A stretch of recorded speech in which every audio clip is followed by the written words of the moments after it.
Question number, कल मैंने पहले क्वेश्चन के 2 पार्ट बताए थे, फर्स्ट पार्ट और सेकंड पार्ट, ठीक है ना। आज इसी का थर्ड पार्ट है और थर्ड पार्ट है भाई, तो 2 त्रिभुज हैं, एक त्रिभुज LMP, दूसरा DEF। इसकी भुजाएं 2.7, 2 और 3 सेंटीमीटर हैं, इसकी हैं 4, 5 और 6 सेंटीमीटर, ठीक है। अब आप थोड़ा ध्यान से देखोगे तो कोई भी सभी भुजाओं का अनुपात एक जैसा इसमें मुश्किल मिलेगा, नहीं मिलेगा। देखो अगर आप इसको इसके बट्टे में रखते हैं, इसके ये दोनों तो आपस में बराबर आ रहे हैं, 3/6 1/2 आ जाएगा, ये भी 1/2 आ जाएगा, लेकिन ये वाला 1/2 नहीं आ रहा है। इसका मतलब क्या है कि ये त्रिभुज समरूप नहीं, लेकिन आपको लिखना पड़ेगा, केवल बोलने से नहीं होगा ना। अब देखो आप लिखोगे चित्रानुसार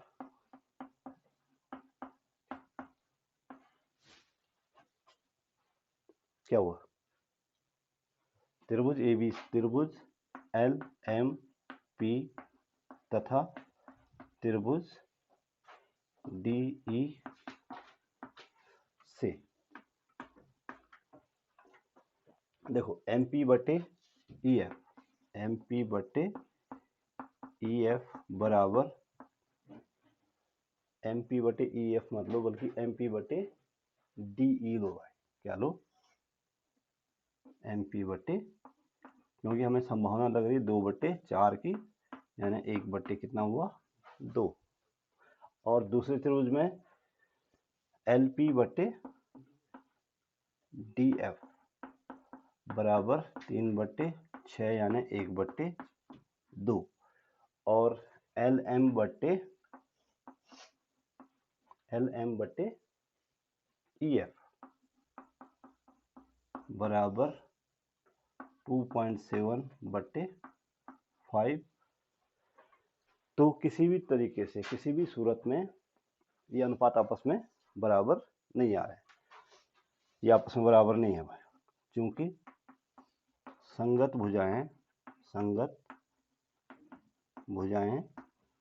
क्या नहीं है, समानुपाती नहीं है। इसलिए दिए गए त्रिभुज क्या नहीं है भाई, समरूप नहीं। अब ध्यान से देखो, थोड़ा सा एक चीज और मैं इसमें क्लियर करना चाह रहा हूँ, क्योंकि जरूरी नहीं कि LMP और DEF लो, आप ले सकते हैं MLP या DEDF, MPL, ठीक है, कैसे भी त्रिभुज आप ले सकते हो, लेकिन समरूप होने की संभावना है या नहीं। तो हमें सिर्फ यहाँ पे दिख रहा था कि 2/4, इसलिए मैंने इनका अनुपात लिया, क्योंकि 1/2 हो रहा है। 3/6 इसलिए लिया क्योंकि ये भी क्या हो रहा है, 1/2 हो रहा है। लेकिन तीसरा युग्म बराबर नहीं हो रहा है। जब तीसरा युग्म बराबर नहीं हो रहा तो इन दोनों त्रिभुजों से मिलाकर आप कोई भी त्रिभुज बना लो, वो समरूप नहीं होगा, ठीक है। चाहे आप त्रिभुज LMP बोलो, इसको MPL बोलो, या इसको LPM बोलो, या इसको PLM, ठीक है। वैसे इसको DEF बोलो या EFD बोलो, कोई किसी भी क्रम में आप लो, समरूप नहीं हो रहा है, ठीक है। तो इसको हम यहीं तक सॉल्व करेंगे। इसी का क्वेश्चन 1 का कौन सा पार्ट, 4th पार्ट। ये अब ये है भाई, ये त्रिभुज है और एक त्रिभुज ये है भाई, ठीक है। ये कोण 70 डिग्री है, ये वाला कोण 70 डिग्री है, और ये वाला कोण भी कितना है, 70 डिग्री है, ठीक है। नहीं, ये ऊपर वाला, इसका ये ऊपर वाला कोण 70 डिग्री है, इसका ये वाला, ये 70 डिग्री है, ये वाला एंगल 70 डिग्री, ठीक है। और इसका ये वाला एंगल कितना डिग्री है, 70 डिग्री, ठीक है। और 2.5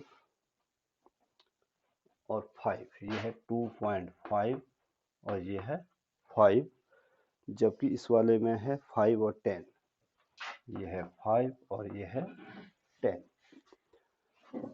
त्रिभुज, इसका नाम है ML MNL, MN और L, और इस वाले त्रिभुज का नाम है PQR, PQ और R। अब आपको बताना है कि क्या ये त्रिभुज सर्वांग समरूप हैं या नहीं। अब आप लिखोगे चित्र से देखो, ध्यान से देखो, कोण M किसके बराबर है, कोण M बराबर कोण Q, कोण M किसके बराबर है, ठीक है ना, ये और ये बराबर है, और MN बट्टे PQ, MN बट्टे PQ बराबर कितना 2.5 बटे 5, यानी कि 1/2, ठीक है ना, और ML बटे QR, ML बटे QR बराबर कितना 5/10, यानी कि 1/2। अब इस त्रिभुज को थोड़ा सा घुमाओ, थोड़ा सा त्रिभुज को, ये एंगल ये है, तो अगर हम इस एंगल को, इस वाले त्रिभुज को ध्यान से देखो है, इस वाले त्रिभुज को ये हम यहाँ पे M ले आए, यहाँ पे क्या ले आए, यूं घुमा दिया हमने इसको, ठीक है ना, यहाँ पे हम क्या ले आए, तो यहाँ चला जाएगा N और यहाँ चला जाएगा L। अब MN कितना है, MN है भाई 2, नहीं यहाँ L लाओ और यहाँ लाओ N, तो ये हो जाएगा ML हो जाएगा कितना 5 हो गया, M कोण कितना हो जाएगा 70 डिग्री, और MN कितना है 2 पॉइंट। अब आपको थोड़ा सा क्रम सही दिख रहा होगा, दिख रहा है, देखो ये भुजा और इस भुजा का अनुपात बराबर, इस भुजा का अनुपात बराबर, इन दोनों के बीच का कोण बराबर, दिख रहा है आप, मैंने सिर्फ त्रिभुज को घुमा दिया है, और इसलिए साइड एंगल, साइड कसौटी, इसको क्या बोलते हैं, साइड एंगल, साइड कसौटी से आप क्या कह सकते हैं भाई, त्रिभुज NML किसके समरूप है, NML PQR के क्या है भाई, PQR के। तो आपको थोड़ा सा ये वाला, इस वाले फिगर में थोड़ा कंसंट्रेट करो कि हमने ये त्रिभुज कैसे घुमाया है, ठीक है ना, और वो यहाँ से भी मिल जाएगा, इन अनुपातों से भी आप ये ढूंढ सकते हो कि कौन सा त्रिभुज किसके समरूप है। और अगर सबसे बढ़िया तरीका यही है कि आप इस त्रिभुज को इस त्रिभुज के हिसाब से घुमा दो, ठीक है ना, उससे क्या होगा कि आपको जो संगत भुजाएं देखिए, इसकी ये भुजा, इसकी ये भुजा, इसकी ये भुजा, इसकी ये वाली भुजा, दोनों के बीच का कोण क्या है बराबर, और कोण को पकड़ के घुमा, ये वाला कोण 70 डिग्री है यहाँ पे है, तो हमने इस कोण को यूं घुमा दिया, यहाँ पे 70 डिग्री लिया है, ठीक है ना, आगे बात समझ में, आगे बढ़ो, क्वेश्चन नंबर 1 का कौन सा पार्ट, 5वां पार्ट, वैसे कर लेना चाहिए तुम लोगों को, अब कर लोगे, नहीं बताऊं, वही क्वेश्चन है भाई, देखो ये 2.5 का दोगुना है, ये 3 का दोगुना है, ये कोण 80 डिग्री है, सिर्फ इस वाले त्रिभुज को थोड़ा सा घुमा देना कि कौन सा पॉइंट कहाँ पे पड़ेगा, अब सिर्फ एंगल चेक करो बीच में, ठीक है।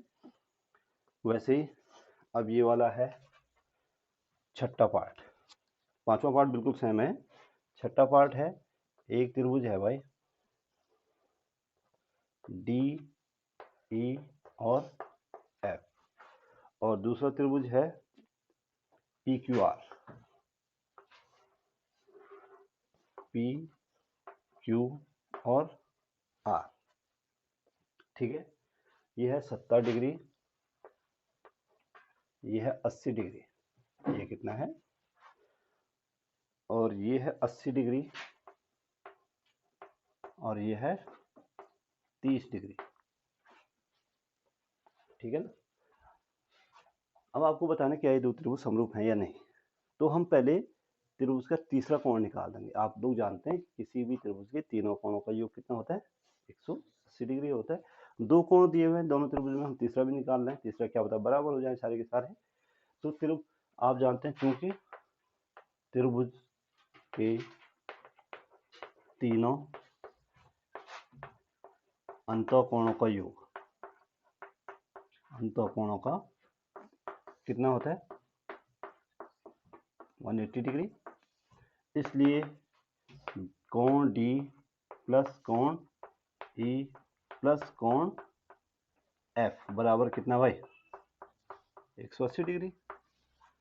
क्यों, त्रिभुज डी ई एफ में है, इससे त्रिभुज डी ई एफ में। बोलो कोण डी का मान कितना दिया हुआ है, 70 डिग्री प्लस ई का मान 80 डिग्री प्लस कोण एफ बराबर 180। तो कोण एफ बराबर कितना हो गया भाई, 180 माइनस 70 से 150, यानी ये आ गया 30 डिग्री। और तथा त्रिभुज पी क्यू आर में कोण P प्लस कोण Q प्लस कोण R बराबर भी कितना, 180 डिग्री। क्यों, P का मान नहीं मालूम है, कोण P Q का मान है कितना 80 और R का मान है कितना 30 बराबर 180। तो यहाँ से कोण P निकल गया भाई कितना, 180 माइनस 110, यानी कि ये निकला 70 डिग्री। तो ये कोण निकला 70 डिग्री, निकल गया। अब त्रिभुज DEF, DE अब सेम क्रम में है भाई, तथा त्रिभुज PQR में। अभी तो इस समय क्रम कहीं घुमाने की भी आवश्यकता नहीं पड़ रही है ना, सीधे सीधे जिस क्रम में उसके एंगल है उसी क्रम में इसके भी एंगल दिख रहे। तो कोण D किसके बराबर है,